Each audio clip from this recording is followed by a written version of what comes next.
السلام علیکم ورحمۃ اللہ وبرکاتہ۔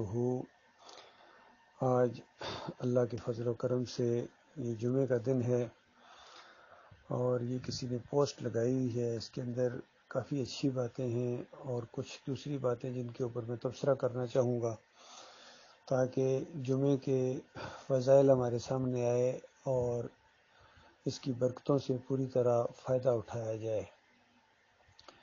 اس میں اوپر انہوں نے لکھا ہوا ہے یوم الجمعہ آداب اور سنتیں، یعنی جمعہ کے دن کی جو فضیلت ہے، اس میں جو کام کرنے کے ہیں، نبی علیہ السلام کیا کیا کرتے تھے اور اس کے کیا آداب ہیں، اس کا ذکر کیا گیا ہے۔ اور چھوٹی چھوٹی یہ اس کے اندر تصویریں بھی لگائی گئی ہیں۔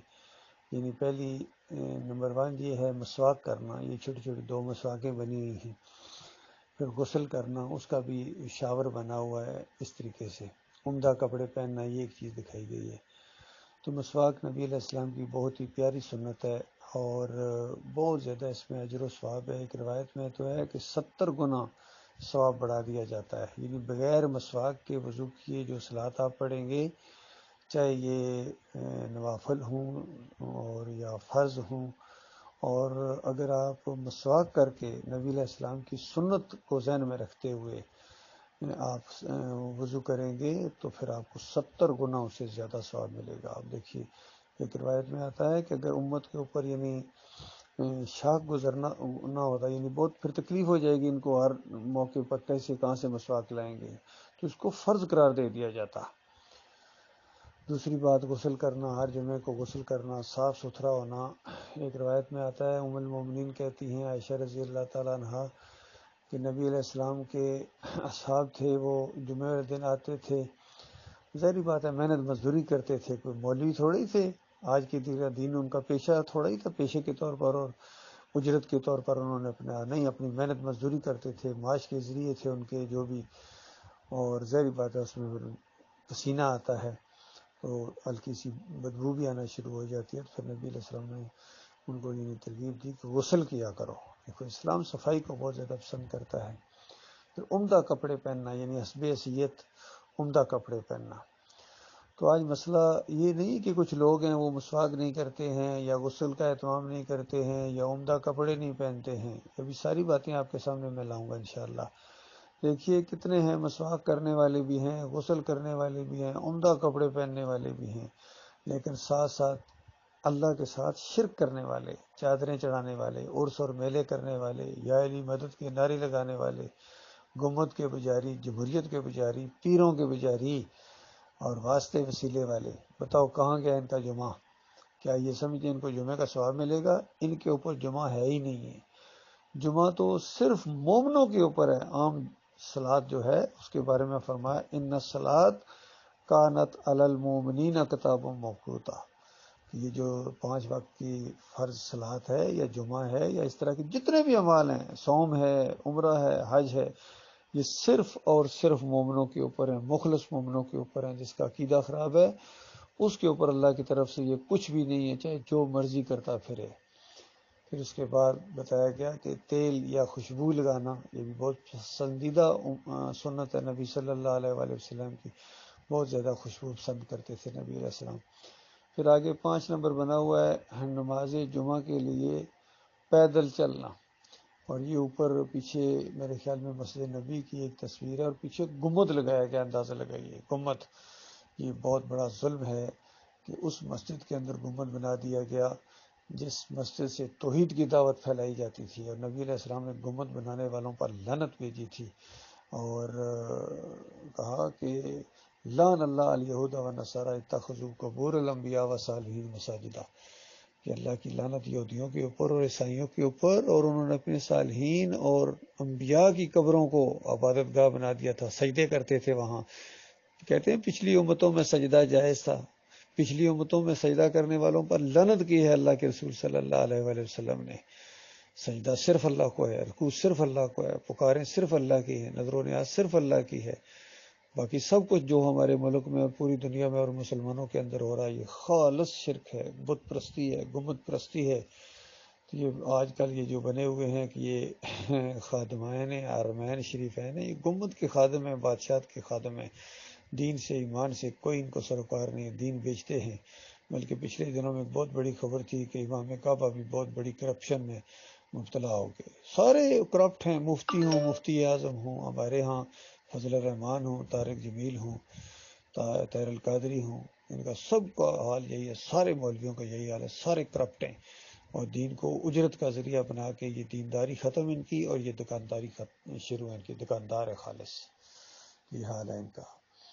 پھر مسجد آگے نمبر 6 اسی طرح پھر وہی گنبد والی مسجد بنی ہوئی ہے، جلدی پہنچنے والا معاملہ، اور گنبد کی طرف منہ کر کے دعائیں مانگ رہے ہیں، اندازہ لگائیے گنبد کے بھی جاری۔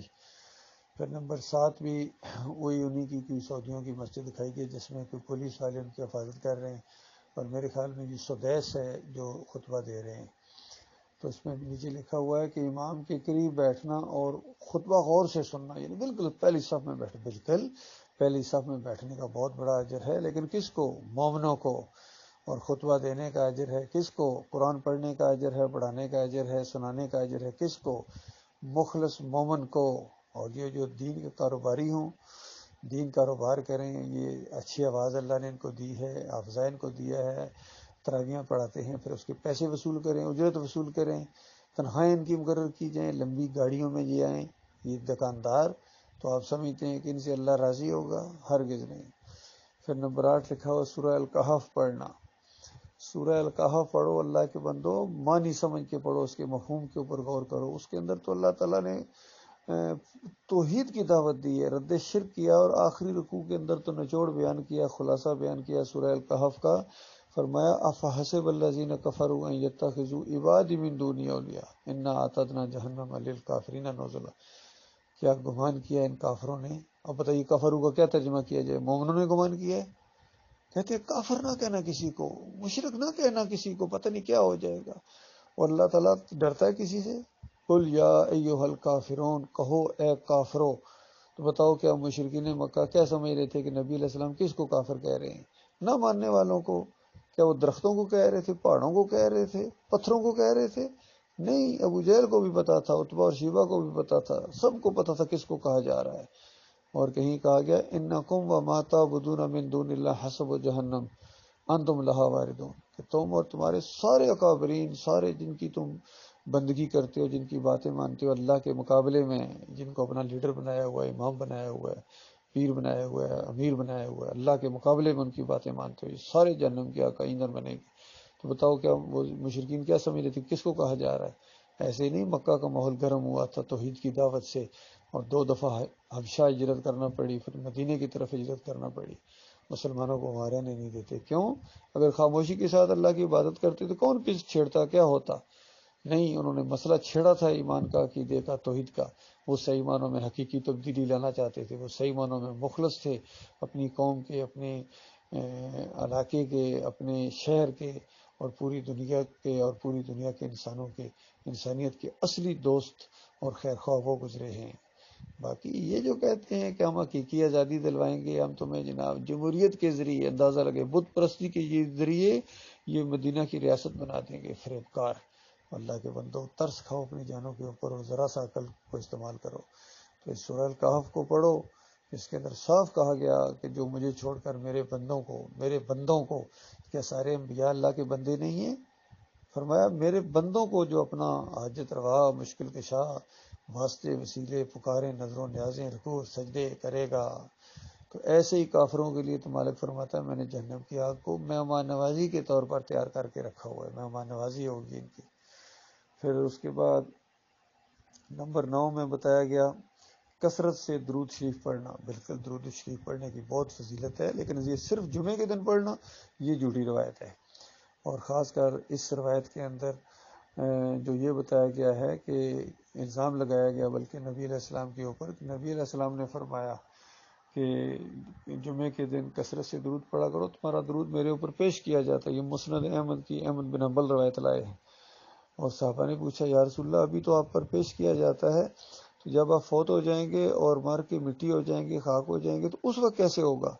تو نبی علیہ السلام نے کہا کہ زمین پر اللہ نے حرام کر دیا ہے کہ انبیاء کے جسموں کو کھائے۔ تو تو یہ مسند احمد کی ایک منکر روایت ہے. امام بخاری نے، امام ذہبی نے اس کو نام لے کے منکر کہا کہ جھوٹی روایت ہے. حسین بن علی الجوفی نے غلط منسوب کیا ہے، صحیح راوی کا نام لے کر منکر الحدیث راوی کی روایت کو پیش کر دیا ہے. تو اس وجہ سے یہ بالکل جھوٹی روایت ہے. اور یہ بات کہ انبیاء کے جسموں کو مٹی نہیں کھاتی، یہ بالکل غلط ہے. آدم کے ہر بچے کو مٹی کھاتی ہے، کیونکہ صحیح روایت کے اندر آ گیا، بخاری کی روایت کے اندر، کل ابن آدم یاکل تراب الا اجنسنا. آدم کے ہر بچے کو، ہر آدم کی اولاد کو جو بھی مرتا ہے قبر میں جاتا ہے اس کو مٹی کھاتی ہے. کسی کو جلدی، کسی کو دیر میں. یہ تو اولاد کے اوپر، علاقے کے اوپر، مٹی کے اوپر منحصر ہوتا ہے. ورنہ مٹی کے ساتھ مٹی ہو جانا کوئی توہین نہیں ہے. انسان مٹی سے بنا ہے. سب سے پہلے جس نے مٹی کو حقیر سمجھا وہ ابلیس تھا. اس نے کہا اچھا میں مٹی کے سامنے جھکوں، یہ مٹی سے بنایا، مجھے آگ سے بنایا. اور اللہ تعالیٰ نے اس کو مردود قرار دیا. اور اللہ تعالیٰ نے خاکی کو فضیلت دی، ناری کو، نوری کو، فرشتوں کو بھی جھکایا، اس لیے فضیلت ثابت ہو گئی. لیکن اس فضیلت کو جو نہیں مانتا ہے تو ان سمجھتا ہے مٹی ہونا، وہ اللہ کی کتاب کا انکاری ہے، وہ خالص ابلیس کے راستے کے اوپر ہے. تو یہ چیز پھر کہتے ہیں دور سے نبی علیہ السلام کے اوپر پہنچایا جاتا ہے سارے. یہ دوسری منکر روایت اور جھوٹی روایت. اور کہتے ہیں قبر کے اوپر پڑھا جائے صلاۃ والسلام تو نبی علیہ السلام خود سنتے ہیں. فتویٰ ہے عبداللہ بن باز کا، اور سارے علماء کا یہ فتویٰ ہے. مشرکانہ عقیدہ انہوں نے بنیاد فراہم کر دی اس شرک کی. اور یاد رکھو حیات النبی فی القبر کا عقیدہ شرک کی جڑ ہے، اور سماع موتیٰ مردوں کے سننے کا عقیدہ شرک کی جڑ ہے. اس کے اوپر آج سارا شرک قائم ہے. یہ جو پکاریں لگائی جا رہی ہیں، نامراد پکاریں، یہ نظر و نیاز، یہ حرام خوریاں ہو رہی ہیں، جو کچھ بھی، اور سارا معاملہ یہ اسی سننے کے عقیدے کے اوپر ہے. پھر نمبر 10 کہتے ہیں قبولیت دعا کی گھڑی تلاش کرنا. بالکل صحیح بات ہے. جمعے والے دن واقعی یہ گھڑی ایسی ہے جو دعا مانگی جائے قبول ہو جاتی ہے، جو دعا مانگی جائے قبول ہو جاتی ہے. اللہ کے بندو ایمان کی دعائیں مانگو، اور شرک سے معافی کی دعائیں مانگو، جنت الفردوس کی دعائیں مانگو، اور فرقہ پرستی سے توبہ استغفار کی دعائیں مانگو. بریلیت سے توبہ کرو، دیوبندیت سے توبہ کرو، اہل حدیثیت سے توبہ کرو، صوفیزم سے توبہ کرو، جمہوریت سے توبہ کرو. سارے مشرکانہ فعل سے، واسطے وسیلوں سے، پکاروں سے، نظر و نیازوں سے سچی توبہ کرو. دعا مانگو اپنے مالک و خالق سے، وہ تمہیں معاف کر دے گا. پھر یہ نمبر 11 لکھا گیا گردنیں نہ پھلانکنا. صحیح بات ہے. یعنی اگر جمعے والے دن آؤ تو یہ نہیں کہ آگے بیٹھے ہوئے لوگ ہوں تو ان کی گردنیں پھلانگو، ان کو تکلیف دو. اسلام خیر خواہی کا دین ہے، انسانیت کی خیر خواہی، انسانیت کی عزت اور احترام. دکھاوے نہ کرو.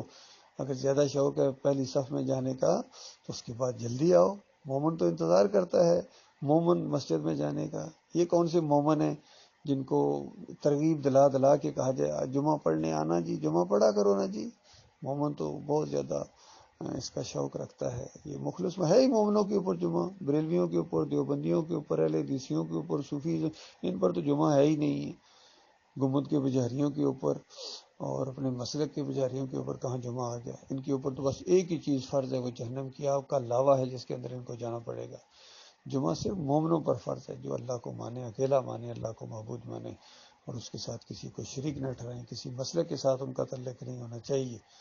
اور پھر آخری بات 12 نمبر سے بتایا گیا تحیت المسجد پڑھنا. بالکل صحیح بات ہے. جب بھی حتیٰ کہ خطبہ اگر شروع ہو جائے تب بھی 2 رکعت پڑھنی چاہیے. اس کی بہت بڑی فضیلت آئی ہے. جب بھی مسجد میں داخل ہوں عموماً تو یہاں 2 رکعت صلاۃ پڑھیں تحیت المسجد. مسجد میں رہیے، مسجد کا حق ہے.